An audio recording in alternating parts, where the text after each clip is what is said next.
These FUDs always said we were fear-mongering. They always said the government's never going to try to take away our firearms. But now we're seeing right now in real time in Connecticut what the end result of universal background checks is. Guys, watch the video and take action right away.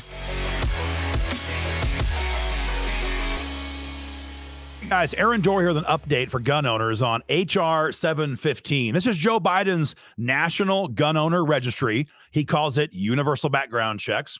And guys, there's been some people in the gun rights space over the last 10 or 15 years since I've been involved in the fight for gun rights who have always said that when we talk about universal background checks and how it's actually a national or a statewide gun registry, they always sit back, they take pot shots, and they say, oh, come on. Our government, state government, federal government, they're never going to try to confiscate our firearms. Stop fear-mongering. And if we push back, they say, you guys are just trying to raise money and get people scared. Now, I'm hoping that was, 10, 15 years ago. I'm hoping that these days in the fight for gun rights, everybody is very clear on what our enemy wants to do. Joe Biden is just the figurehead of the radical left and that entire radical left machine. They hate gun owners. They hate the Second Amendment, and their goal is to confiscate every single firearm we own. But they cannot do that unless they first have a list of who owns what type of firearms. That is what H.R. 715 is all about. It is Biden's National Gun Registry. Guys, this bill is not sponsored by a Democrat. It's sponsored by a Republican. In fact, it's sponsored by Brian Fitzpatrick from Pennsylvania, who is one of Kevin McCarthy's best friends in Washington, D.C. It already has over 200 co-sponsors and is rapidly picking up steam right now in the Congress. So whatever else you do, hit the link beneath this video and sign your petition against H.R. 715. Now, people ask me sometimes, Aaron, what's the point? I'm in a blue state. Why even bother? I'm in New York, or I'm in California. I'm in Maryland. Folks, here's the deal. Most of the time, these bills are going to come down to 6 or 7 votes. And a lot of times, it's the Republicans in blue states who will make or break these votes. So for heaven's sakes, yes, make your voice heard, sign your petition, and get involved in this fight. Now, in case there's any gun owners left who still doubt the end game of universal background checks, we're going to give you a case study in this video out of Connecticut. Because for those in the East Coast, you know this. For everybody else who doesn't know this, there is a tremendous number of gun owners in Connecticut. I have family out there. I've gone shooting there quite a bit in the past. And there's a huge two-way community in that state, and they're living through a hellacious time right now, in large part because their governor knows who has many types of different firearms in that state. So we're going to talk about what's going on out there. It is a warning. It is a bellwether cow to the rest of us. If what happens in Connecticut happens in Congress, our nation is in serious, serious trouble. So what is the deal with Connecticut? First of all, Connecticut passed a assault weapons ban in 1993.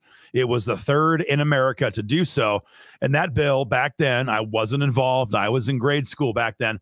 But that bill primarily dealt with AR-15s. And that bill had a grandfather clause.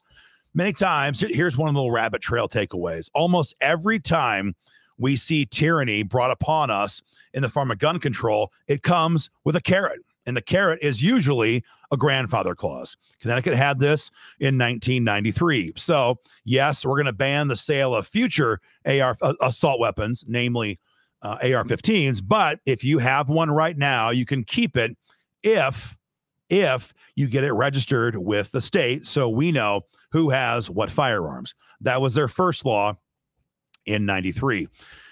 2013, in the wake of the 2012 Sandy Hook school shooting situation, they expanded their assault weapons ban dramatically. They specifically named over 100 additional firearms that were off limits to people in Connecticut.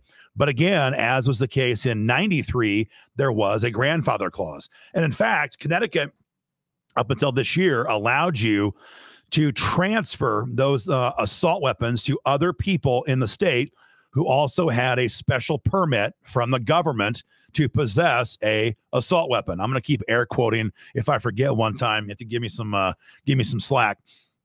There was a grandfather clause, so you can keep it. You could sell it to people with a similar permit, give it to your family, or you can get it out of state. Those are your options with these AR-15s. But throughout the entire process, there was a universal gun registry in effect in Connecticut.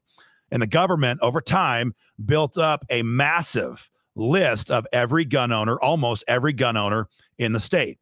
Now, fast forward to 2022, late last year, Governor Ned Lamont, that's a name you want to know. Governor Lamont hates gun owners and the Second Amendment more than Joe Biden by a considerable margin. He is the biggest fascist, statist, tyrannical pig, perhaps anywhere in America right now. And he said his big push for the 2023 session was to get rid of all grandfathered firearms in Connecticut. He said, quote, "I think those assault-style weapons that are grandfathered should not be grandfathered. They should not be allowed anywhere in the state of Connecticut. I think they're all killers." And so his push from his administration beginning before last session was to round up every single grandfathered AR-15 and over 100 different similar firearms in the state. How is he going to do it? Well, of course, the answer is the state has a universal background check system, and it specifically has been tracking assault weapons since 1993. So 81,000 gun owners in Connecticut who own an AR-15 or similar firearm are listed off in the government's database. And Governor Ned Lamont said his goal was to pass a law to send troopers house to 81,000 homes to confiscate these firearms. Now, that bill did not pass, at least not in the way that the governor wanted it to pass. Instead, what they had done is they've ended all grandfather clauses. So if you own a AR-15 or assault weapon right now in Connecticut, upon your death, it cannot go to your children. It cannot be sold. It can be sold to a gun trust, or it can be given to the government. Those are your two options upon your death. They have ended the grandfather clause. They've ended the sale of these items between people in the state with a permit from the government. And they just narrowly defeated the governor's intention of going house to house, door to door, and rounding up people who have an AR-15 or similar assault weapon. Now, that's, I guess, good news, insofar as they didn't go house to house yet. But make no mistake, this is the next final stage in Connecticut.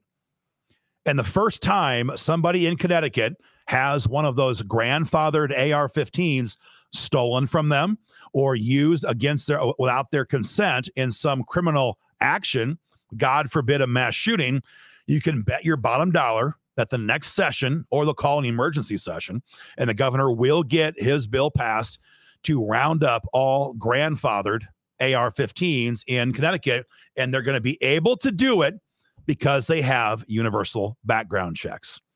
So any gun owner out there who tells you, oh, this is no threat, I don't know. I don't want to talk bad about gun owners, but either they're willfully naive or they are stupidly complicit. Because it is obvious now, our government is telling us every day now what their agenda is. Beto O'Rourke was saying on the debate stage, hell yes, we're going to come and grab your AR-15s. HR 715 is a necessary precursor to enable future gun confiscation. Everyone knows that. Everyone knows that. So again, right now, if you're in a blue state, the Republicans in your state congressional delegation can make or break this bill. You must sign your petition. If you're in a red state right now, this is a Republican-sponsored gun control bill. Again, GOP-sponsored gun control.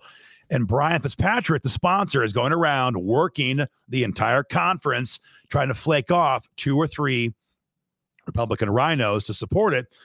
And if that happens, there's going to be a mad dash of weak-kneed rhinos who will support this bill with their co-sponsorship. So, guys, you must make your voice heard. If you're in a blue state, if you're in a red state, it doesn't matter. Stand up and make your voice heard. Some key takeaways as to what's happening right now in Connecticut. First one, to me, is very obvious. And that is that any limited assault weapons ban will only be expanded very quickly, very quickly. This is the radical left's classic MO. They'll pass a scaled back version of what they want. They'll tell gun owners, oh, it's okay. This does not apply to you. It applies to generations down the road. They'll wave the carrot at us.